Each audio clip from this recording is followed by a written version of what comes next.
All right, we gotta go. Is it going? Yeah, it's on record now. Alright, I guess just start, cause like I'm just gonna do everything before, so this will just like cut into it, so. Okay. Alright, so just start wherever you say, really.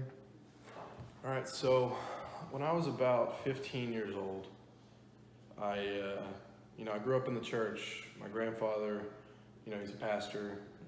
My whole family was saved, and honestly, I didn't believe God was real. I just kind of went to church to, satisfy my family, or because I was forced to go.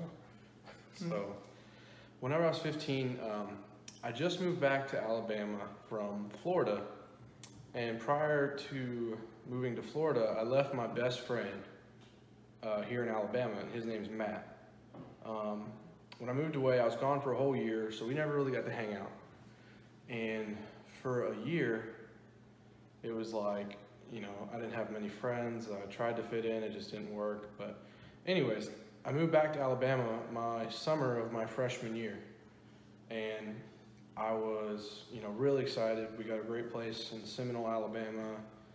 And the whole family moved back, and the first weekend we're there, we call up my friend Matt, who is like, best friend since like 6th grade. And, we invite him over. It was him and 2 of our other friends. And, we're all hanging out that day and, playing like Guitar Hero and, just playing basketball, just doing stupid guy stuff, And then all of a sudden I had this idea to go swimming in the river. And the river is like on our property. So you have to like go down there, and if you swim across, it's maybe like 50 yards. Yeah. There's like a rope swing. And so when you hit that rope swing, it's like awesome. People doing backflips. It's really cool. So just having fun, basically. Yeah, it is a summer day. Everybody's there. We got kind of bored, and I just said, hey, let's go swimming.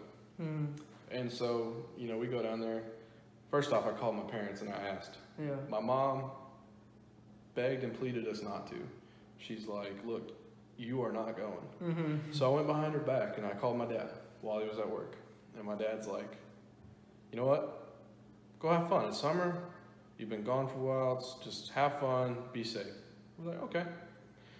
My mom was like mad the whole time. And anyways, we go down the river. And it's like maybe a 100-yard walk from my front door. And we go down there and we start swimming across. And it's my 2 friends in the very front with my brother, Zach. And then I was second to last, and then my friend Matt was in the very back. And, we all didn't have swim trunks that day. We just kind of, put on shorts, or, some of us went in our boxers. I can't even remember. And Matt actually had cargo shorts on. Yeah. Which, those huge pockets. Yeah, heavy kind of. Yeah, real heavy. Probably not the best idea to, swim in, because it might hold you up. But anyways, we're swimming across, and, there's, this river bend. It goes like this, right? So we start right there on the left side, and you have to swim 50 yards across. So the other guys just now made it to where they can stand up. And so me and Matt are pretty much dead center in the middle of this river. And I just remember all of a sudden, we're swimming, I'm struggling because I'm kind of overweight, and I hear Matt scream, help. And I turn around and I catch a glimpse of his hands reaching for help and going under. And at first I'm kind of like, okay, this is a joke. And the guys on the shore are like, ah, very funny. They're on the shore and then all of a sudden 20 seconds go by and we go into panic mode. And I didn't even think, I just dove under. And it's this dark, murky river. It's very, you can't even see this far in front of your face. Just real dirty, It's just it's disgusting. And it's not a fast flowing river. It's a slow type, quiet, probably a bunch of trees underneath type thing. And I'm just diving and I'm searching around and I'm panicking. I hadn't trained my lungs. I'm running out of breath. What felt like forever, but probably maybe a minute or so. And after that minute or so, I finally catch him. I found his arm somehow and we connected like this. Yeah. And about that time, I am afraid I'm gonna drown. I can't physically breathe. And so, I got to the point where I was like, I'm gonna die if I keep trying to help, because like he was like 6'5", Yeah. like 220 pounds. Yeah, big guy. Just a real big guy. And I tried pulling him, and like he was so big, he was like pulling me under, and I had to let go. Couldn't bring him up. I couldn't. I had to choose between my life or his, or both of ours. And so I let go, and you know, I ripped myself off and I swam to the surface. And you know, obviously I tried to like catch my breath, go right back down and try and help him. But an hour went by and we couldn't find him. And people nearby on shore called the police, and you know, like 4 hours later, they finally find his body in the river. And I remember like after it all happened, I was just in a state of shock. I couldn't remember like if this is real. Like I was like, what is happening? Yeah. So I took his phone, like that was on the bed of the truck that we pulled down there, and I called his mom, and like I just remember saying like, I'm so sorry, and like she started like freaking out. Obviously, like yeah, yeah. You don't think about these things, and like looking back, I wish that wouldn't have happened. Yeah. Like I felt so bad because that was like her only child. Anyways, my church family rushed her down, and they didn't find him yet. And then after she was there, they found him, and the police and like family members tried to distract us whenever they were gonna pull the body out. And like we were in like a circle. I remember like 4 hours later, we were just sitting in a circle holding hands with like our two friends, my brother, and like their moms and my mom. And we're literally like praying like God, he's not dead. Like, yeah, he probably found his way up down the river. Yeah. Like we're literally praying for God to like help him show up. And during the prayer, I broke away and I looked and I saw them like pull his body out of the water into like this boat.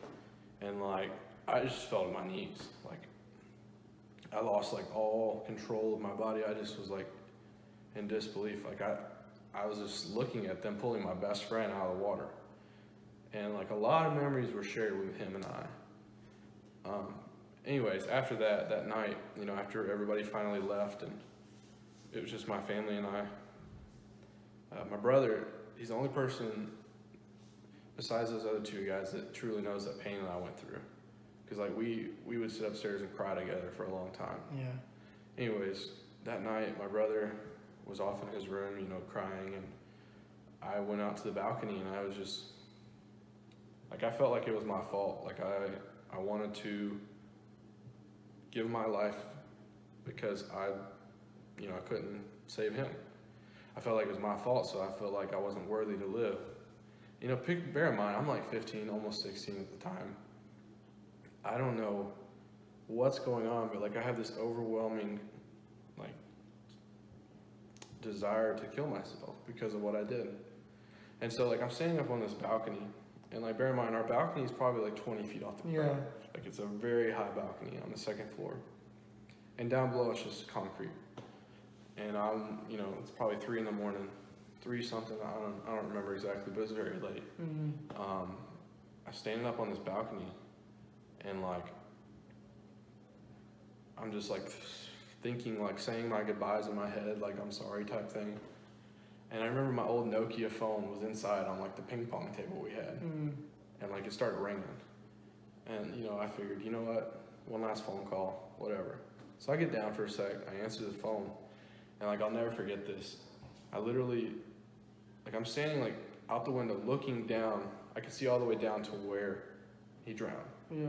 And I answer the phone as I'm looking down at that, and I just remember saying hello. And this is all that happened. It was a man's voice, a real sturdy, deep type thing. He said, "Hold on, God's got a plan." And then he hung up. Like, I didn't have a chance to reply. So right before you were about to jump, you got a phone call. I got a phone call. That's what... It was a phone call that saved my life. And so after I got that phone call, I tried to go downstairs to like explain to my mom, like I was just like a crying mess, you know what I mean? Yeah. I couldn't form words. I was just trying to like show her a phone, and anyways. Just trying to explain everything. Yeah, and I couldn't. Because when you look at the phone record, there's no record of that call. Yeah. So like, I don't know if like there wasn't nothing, no anything. There was like when you press call on those Yeah. old phones and it shows your recent calls. Yeah, like your history. Yeah, there was not one. It was just gone. The last recent call was to Matt, and that was like the day of when he came over. And I tried to find it and I didn't see it. I even went as far as like getting a phone like report run. Nothing. There's no record of that call ever. So, after that happened, I just fell to my knees and I lost it. Like, I just started bawling and it stopped me from ending my life, but it didn't get me saved. Like, I didn't find Jesus in that moment. And so, after that, I just distracted myself with like the things of the world. I started going to high school. I joined the football team. I found myself to be pretty good at that at the time. It was a good distraction because I had all my friends, really supporting me and knowing what I'd been through. Yeah. But also it was like the darkest time of my life. There were many nights where I would sneak out and just distract myself with alcohol, like drink to the point where I couldn't feel. And my family doesn't even know that.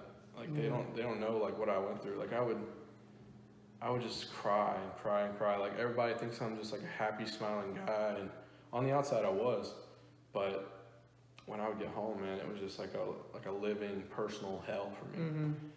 And that went on for a good year, maybe a year and a half. I'm not really certain of the timeline, but anyways, one time after football, Grandpa calls me and he's just like, "Hey, I'd love to see you at the service tonight." And he's a pastor at the time, and I hadn't been to church in a long, long time after that. And I was like, "All right, I'll be there," and because I hadn't seen him in a while, type thing. Again, and no matter like what I believed, I still respected my grandfather. Like he's just always been a good, role model in my life. Yeah. But anyways, I go to this church service and I'm wearing like sweaty like gym clothes, like the football spirit pack type stuff. Like the dress, like the Nike shorts, Nike shirts, and Trojans on it, and I'm just sitting there. Why am I here? Yeah. Like this is stupid. And then all of a sudden, this British evangelist gets up on stage, and I'd never met this guy before. Yeah. Was it Nathan? Yeah, it was Nathan Morris. Yeah. And I'm standing in the back the whole time. Like I'm not sitting down, I'm not paying attention really. I'm just standing in the back with like my hands like crossed like this. Because how you get in church and like you're not saved, you just got like a hard heart towards it. You're just kind of there just cause. Yeah, it's like, why am I here? Yeah. So he starts preaching. Honestly, I can't even remember the sermon he preached. I just remember that like during the service he started talking about a man who God has set apart and is called to save souls, and thousands of souls. And I was thinking to myself, like, okay, yeah, whatever. And anyways, towards the end of the sermon, like he started saying some things that kind of like touched me. Yeah. And like I've never felt like the Holy Spirit before. I've never felt like God. I've never felt anything in church that like remotely made me think it was real. So after that, at the end of the service, he had like an altar call. And like probably the last 15 minutes of the service, like him preaching, like I felt like a pull to like you had to go. Like I had to do something. Like I didn't know what. And then he started to say, we're going to have an altar call. All the young people in this building come forward. No old people. He's like teenagers to late 20s, come down. And like for the first time in my life, I felt like I had to go. And I went down confused, not knowing what this was, not knowing what I was going to do. And I stood there and I just kind of stood with my hands in my pockets, and like he had us all in like a line, and he's going down the line like praying for people. And like he gets to me and like he just stops for a second and like he like puts my hand on my shoulder like this, Yeah. And like just looks at me. And in that moment I was kind of thinking to myself like, what, like obviously what is this? This is weird. Yeah. But he had like this look of like I'm sorry, or like it's gonna be okay type thing. Mm-hmm. He had like a father figure like look on his face, and that look really just penetrated like my hard heart at that time. And like after a few seconds, I lost it. I started bawling, and then he just took me and hugged me. And like, he didn't even say a word to me. He didn't like pray. He just hugged me. And then he went down praying again. And as soon as he let go of the hug, I fell to my knees and like was on my face, like worshiping. And like, as I'm worshiping, like I'm just telling God, like, I give you everything, you know, Lord, whatever is in me that, you know, you don't want, get rid of it. I'm just like repenting for all of my sins I'd done for that whole, you know, my whole life really. Yeah. And when I got up off that floor, what felt like an hour or like maybe 30 minutes or so, it was like 3 hours. Like I probably went down at like 8:30, 9, and I left that place at like midnight.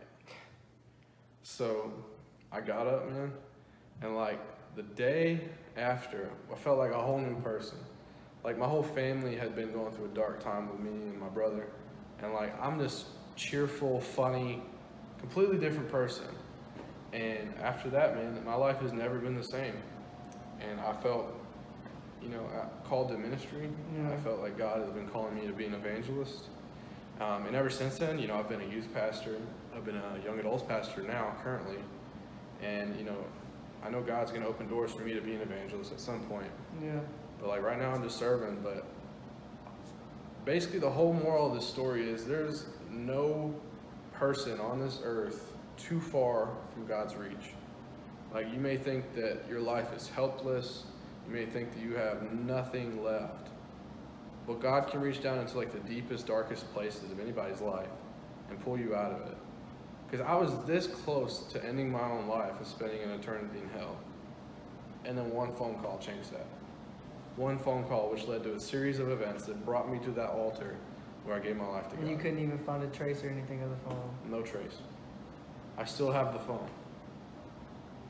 So, just be encouraged. You know, your life may look a little dark, a little sad, a little lonely, but just know that God's there for you, and He can redeem anyone. He can dive deep down into like the darkest places of the earth. You may think that your addiction to alcohol, your addiction to pornography, your addiction to drugs is a place you'll never be able to get out of, and you're wrong. Because Jesus saves, He heals, and He redeems.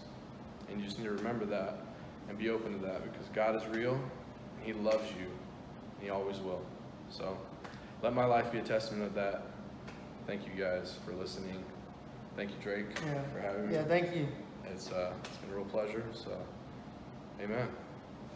All right.